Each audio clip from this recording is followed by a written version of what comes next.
ഈ പിള്ളേരുടെ ഒരു കാര്യം, സാധനങ്ങളൊക്കെ എടുത്ത റൂമിൽ അലങ്കോലമാക്കി ഇട്ട് വെക്കും. ഒരു ശ്രദ്ധയും കരുതലില്ല. തുമ്പി, കുഞ്ഞാറ്റേ, ഇവിടെ വന്നേ രണ്ടും. അമ്മേ, വന്ന രണ്ടും. അമ്മ എങ്ങനെ വിളിച്ചേ? എടി, നിങ്ങളോട് രണ്ടോടും ഞാൻ പറഞ്ഞിട്ടില്ലേ റൂം ഇങ്ങനെ വൃത്തിയേടാക്കി ഇടരുതെന്ന്? അത് ഞാനല്ല അമ്മേ, ചേച്ചിയാ. ഇത് തുമ്പി എന്നോട് പറഞ്ഞാലുണ്ടല്ലോ, നിന്റെ പണിയില്ല ഇവിടെ എല്ലാം വാരി വലിച്ചിട്ടത്. ഓ അമ്മേ, ചേച്ചി എന്തൊരു കള്ളിയെ നോക്കണേ, പറയുന്നുണ്ടോ? രണ്ടും കൂടെ നാടകം കളിക്കണ്ട. എനിക്കറിയാം രണ്ടിന്റെ സ്വഭാവം. നിങ്ങൾ രണ്ടുപേരും കൂടെ തന്നെയാണ് ഇതൊക്കെ വാരി വലിച്ചിട്ടത്. എന്തായാലും എന്റെ പൊന്നുമക്കളെ, നന്നായിട്ട് റൂം ക്ലീൻ ചെയ്ത് വെച്ചോ, ഇല്ലെങ്കിൽ നല്ല അടി കിട്ടും എന്റെ അടുത്ത്. ഇന്ന് മാത്രം എന്താ അമ്മേ ക്ലീൻ ആക്കി വെക്കാൻ പറയുന്നേ? എന്നും ഇങ്ങനെ തന്നെ ഇരിക്കുമ്പോ അമ്മയൊന്നും പറയാറില്ലല്ലോ. അത് ശരിയാ, നിങ്ങളോട് പറഞ്ഞിട്ട് കാര്യമില്ലെന്ന് അറിയുന്നോണ്ടാ ഞാൻ ഇത്രയും നാളെ ഒന്നും പറയാതിരുന്നേ. ഇന്ന് ഇവിടെ വിരുന്നുകാരൊക്കെ വരാൻ പോകുന്നുണ്ട്, അതുകൊണ്ടാ ഒന്നും മെനക്കി വൃത്തിക്ക് ആക്കി വെക്കാൻ പറഞ്ഞേ. വരുന്നാരോ? ആര്? ഇന്ന് നിങ്ങളുടെ ആന്റി ഇങ്ങോട്ട് വരുന്നുണ്ട്. സുമിയാന്റിയോ? സുമിയാന്റിയാണ്. നിങ്ങളുടെ ഈ റൂമൊക്കെ കണ്ടാലേ ആന്റിന്റെ ബോധം അപ്പം തന്നെ പോകും. ആന്റി എന്തിനാ അമ്മേ വരുന്നേ? ആന്റിക്ക് ജോലി ഇങ്ങോട്ട് മാറ്റം കിട്ടിയിട്ടുണ്ട് നമ്മുടെ നാട്ടിലേക്ക്. അതുകൊണ്ട് ഇനി ഇവിടുന്ന് ആന്റി ജോലിക്ക് പോകുന്നേ. മാത്രമല്ല ആന്റിയുടെ മോളെ ഇവിടെ സ്കൂളിൽ ചേർത്താ, നിങ്ങളുടെ സ്കൂളിൽ. അത് വേണ്ടായിരുന്നു, ആ കൊച്ചിന് മേനകെട്ട കൊച്ചമ്മേ. ചേടാ, എന്തൊരു നല്ല കൊച്ചുങ്ങളാ നിങ്ങൾ രണ്ടെന്ന് അറിയോ? എന്നിട്ടല്ലേ മറ്റുള്ളതിനെ കുറ്റം പറയുന്നത്. അമ്മ ഇപ്പൊ പറയാൻ പോകുന്ന ഡയലോഗ് എന്താന്ന് ഞാൻ പറയട്ടെ. എന്താ? അത് സ്വയം നന്നായിട്ട് മറ്റുള്ളവരെ നന്നാക്കിയാൽ മതിയെന്നല്ലേ? അപ്പൊ നിനക്ക് ബുദ്ധി വെച്ചല്ലേ? എനിക്ക് അടുക്കളയിൽ പിടിപ്പത് പണിയുണ്ട്. രണ്ടും കൂടി ഈ റൂം ഒന്ന് നേരെയാക്കി വെച്ചിട്ടേ നേരെ അടുക്കളയിലേക്ക് വാ. നിങ്ങൾക്ക് ഓരോരുത്തർക്ക് ഓരോ പണി ഞാൻ തരാം. ഞങ്ങൾക്കോ? എന്താ രണ്ടിന്റെ വായെന്ന് പിള്ളേർക്ക് പോയത്? അടുക്കള പണി എന്ന് പറഞ്ഞാൽ ഒന്നും നിങ്ങൾക്ക് അറിയില്ലേ? കേട്ടിട്ടില്ലേ ഇതുവരെ അങ്ങനെ? അത് പിന്നെ അമ്മ, എനിക്ക് പഠിക്കാനുണ്ട്, എനിക്ക് അസൈൻമെന്റ് എഴുതാനുണ്ട്. ഉണ്ടാവും, എനിക്കറിയാം. ഞാൻ എന്തേ പണി പറഞ്ഞ് വിളിക്കുമ്പോ നിങ്ങൾക്ക് അസൈൻമെന്റും സെമിനാറും പ്രൊജക്ട് എക്സാമും ഒക്കെ ഉണ്ടാവും. ഇത് സ്ഥിരമായിട്ടുള്ളതല്ലേ, എനിക്കറിയാം. കഴിക്കാൻ നേരത്തെ രണ്ടും കൂടെ കൈ കഴിക്കാൻ അങ്ങോട്ട് വന്ന് ഇരിക്കല്ലോ. ഒരു സാധനം ഞാൻ അവിടെ ഉണ്ടാക്കി വെക്കില്ല. രണ്ടും വന്ന് എന്നെ സഹായിച്ചതാ. ഇന്ന് എനിക്ക് നല്ല പണിയുണ്ട്. പോരാത്തന്നെ ആന്റി വരുന്നതാ വീടൊക്കെ വൃത്തിയാക്കാനുള്ളത്. അതുകൊണ്ട് രണ്ടുപേരും അമ്മേനെ സഹായിച്ചേ പറ്റുള്ളൂ. ഒരു സെമിനാറും അസൈൻമെന്റും ഒന്നുമില്ല. പെട്ടെന്ന് തന്നെ ഈ റൂം വൃത്തിയാക്കി അടുക്കളയിലേക്ക് വന്നാൽ ഞാൻ അടുക്കളയിൽ ഉണ്ടാവും.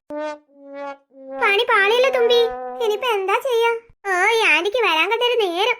ടിവിയിലാണ് ഇന്ന് CID മൂസിയാ ചേച്ചി. ഞാനത് കാണാന്ന് കരുതി കൊതിച്ചിരിക്കായിരുന്നു.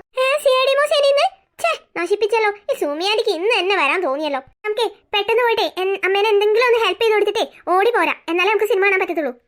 ശരി, എന്നാ വാ. സുമി വരുന്നോണ്ട് എന്തെങ്കിലും സ്പെഷ്യൽ എന്തെങ്കിലും ഉണ്ടാക്കണല്ലോ. എന്താ ഇപ്പൊ ഉണ്ടാക്കുക? സുമിയാന്റിക്ക് അടപ്രഥമൻ പായസം വലിയ ഇഷ്ടാ, അതുണ്ടാക്കാം. അടപ്രഥമൻ പായസോ? അത് നിനക്ക് ഇഷ്ടമുള്ള പായസല്ലേടി? എനിക്ക് ഇഷ്ടാ, എനിക്ക് ഇഷ്ടാ. സേമിയ പായസം ഉണ്ടാക്കിയാ മതി. സേമിയ വേണ്ട, സേമിയ ടേസ്റ്റ് ഇല്ല. അട മതി, അട വേണ്ട, സേമിയ മതി, സേമിയോ. തൽക്കാലേ ഞാൻ രണ്ടും ഉണ്ടാക്കുന്നില്ല. ഇനി അതിന്റെ മേലെ ഇവിടെ അടി ഉണ്ടാക്കണ്ട. തുമ്പി മോളെ, കല്ലു. ഹായ്, ആന്റി വന്നോ? ഹായ് ടിങ്കി മോളെ. മക്കളെ, അമ്മ എവിടെ? അമ്മ അടുക്കളയിലുണ്ട് ആന്റി. ആന്റി കേറി വാ, ഇരിക്കേ. അങ്ങോട്ട് മാറി ഇന്നേ, ഞാൻ അവിടെ പോയി ഇരിക്കട്ടെ. I am so tired. മോളെ ടിങ്കി, അങ്ങനെയൊന്നും പറയരുത്. പാച്ചു, നിനക്ക് ചേച്ചിനെ അറിയോ? നടക്കാറായോ ആന്റി? ഇല്ല മോളെ, അവന് 8 മാസം ആവുന്നല്ലേ ഉള്ളൂ, നടക്കാനൊന്നും ആയിട്ടില്ല. തുമ്പി, പോയി എനിക്ക് ജ്യൂസ് എടുത്തോണ്ട് വാ. തുമ്പി മോളെ, നീ ചെന്നേ അമ്മയോട് പറ ആന്റി വന്നിട്ടുണ്ടെന്ന്. ഇതൊരു നടക്കി പോകൂല. ആന്റി ഇരിക്കെ, ഞാനിപ്പോ വരാം. ശരി മോളെ. അമ്മേ, നമ്മൾ ഇനി ഈ വീട്ടിലാണോ താമസിക്കാൻ പോകുന്നേ? അതെ മോളെ. ഈ വീട് കാണാൻ ഒരു മേനയില്ലല്ലോ അമ്മ. അയ്യോ എന്റെ പൊന്നു ടിങ്കി, നീ ഒന്ന് പതിയെ പറ, അവര് കേൾക്കണ്ട. നീ എന്താ ഇവിടെ വന്ന പാടെ ആ കുട്ടികളുടെ മെക്കിട്ട് കയറി നിന്റെ തനി സ്വഭാവം കാണിക്കല്ലേ. അമ്മ ജോലിക്ക് പോകുമ്പോ നിങ്ങളെ നോക്കേണ്ടത് അവരാ. മാത്രമല്ല അവരുടെ സ്കൂളിലാണ് നിന്നെ ചേർത്താനും പോകുന്നേ. നീ അവരോട് മര്യാദയ്ക്കൊക്കെ പെരുമാറണം. എനിക്ക് അവരെ കാണുന്നതേ ഇഷ്ടമല്ല അമ്മ. അമ്മയ്ക്ക് ഇങ്ങോട്ട് ജോലി മാറ്റം കിട്ടിയ കാര്യം ടിങ്കിമോക്ക് അറിയില്ലേ? ഇവിടെ നിങ്ങളെ നോക്കാൻ വേറെ ആരുമില്ല. അതുകൊണ്ട് തൽക്കാലം അവരെയും ഇവരെയും ഒക്കെ അഡ്ജസ്റ്റ് ചെയ്തേ പറ്റുള്ളൂ. അവരെ വെറുപ്പിക്കാതെ മുന്നോട്ട് പോകുന്നതാ നമുക്ക് നല്ലത്. ആ പിള്ളേരെ അഡ്ജസ്റ്റ് ചെയ്യാനൊന്നേ എന്നോട് പറയണ്ട, എനിക്ക് അവരെ ഇഷ്ടമേ അല്ല. പിന്നെ അവര് പഠിക്കുന്ന ലോക്കൽ സ്കൂളിലാണോ അമ്മ എന്നെ ചേർത്താൻ പോകുന്നേ? അതിന് നിന്നോടാരാ പറഞ്ഞേ അവര് ലോക്കൽ സ്കൂളിലാ പഠിക്കുന്നതെന്ന്? എന്തിനാ ആരെങ്കിലും പറയുന്നേ? അവരെ കണ്ടാൽ അറിഞ്ഞൂടെ അവര് തനി ലോക്കൽസ് ആണെന്ന്? എന്റെ പൊന്നു ടിങ്ങിമോളെ, ഇവിടെ നിന്ന് പോയാലേ നമ്മുടെ ചെലവ് ഇവിടെ കഴിഞ്ഞു കിട്ടും.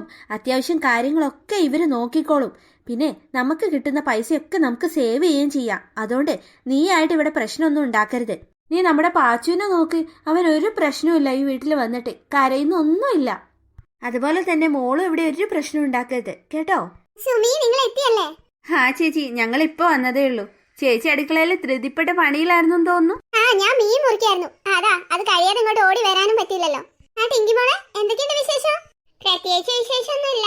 പിന്നെ ആന്റി, ഞാൻ ആ പാറുവിന്റെ അടുത്ത് ജ്യൂസ് കൊണ്ടുവരാൻ പറഞ്ഞിട്ട് ഇത്രയും നേരമായിട്ട് എനിക്ക് ജ്യൂസ് കിട്ടിയിട്ടില്ല.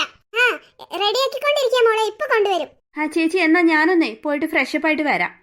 പിള്ളേരെ ഒന്ന് നോക്കിക്കോണേ. ശരി, ചെല്ലേ. പാച്ചു, ഈ ആന്റീനെ അറിയോ? അവൻ സംസാരിക്കാൻ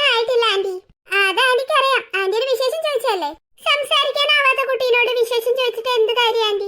ആന്റി വേഗം ചെന്ന് എനിക്കുള്ള ജ്യൂസ് എടുത്തിട്ട് വാ. ഇപ്പൊ കൊണ്ടുവരാം. ഇതെന്ത് കൊച്ചു? ഓ എനിക്ക് നല്ല ദേഷ്യം വന്നതാ. ആ ടിങ്കിന്റെ ഒരു അഹങ്കാരം കണ്ടില്ലേ ചേച്ചി? ഞാൻ അവക്ക് ജ്യൂസ് ഇട്ട് കൊടുക്കണമെന്ന്. ഞാൻ അപ്പഴേ പറഞ്ഞില്ലേ അതൊരു മെനകെട്ട കൊച്ചാണെന്ന്. ഇതൊക്കെ അമ്മേന്റെ പണിയാ. അമ്മ എന്തിനാ അവരെ ഇങ്ങോട്ട് വിളിച്ചു വരുത്തിയേ? അമ്മ വിളിച്ചു വരുത്തിയൊന്നും ആയിരിക്കില്ല. അവര് വരട്ടെന്ന് ചോദിക്കുമ്പോ പിന്നെ എങ്ങനെ വേണ്ടാന്ന് പറയാ? രണ്ടുപേരും കൂടെ ഇവിടെ വന്ന് നിൽക്കാണോ? അമ്മേ ഞാൻ ഒരു കാര്യം പറഞ്ഞേക്കാം. ആ ടിങ്കിയും ഞാനും കൂടെ ഒരുമിച്ച് ഈ വീട്ടിൽ ഒത്തുപോകില്ല. എന്തൊരു അഹങ്കാരമാ അമ്മ ആ കൊച്ചിന്. ഞാൻ കഴിഞ്ഞ വട്ടം കണ്ടതിനൊക്കെ അഹങ്കാരം കൂടിയിട്ടുണ്ട് അതിന്. മക്കളെ അങ്ങനെയൊന്നും പറയരുത്. അവരെന്തായാലും നമ്മുടെ വീട്ടിൽ ഗസ്റ്റ് ആയിട്ട് വന്നതല്ലേ. ഇത് ഗസ്റ്റ് അല്ല, ഗോസ്റ്റാ, ഗോസ്റ്റ്.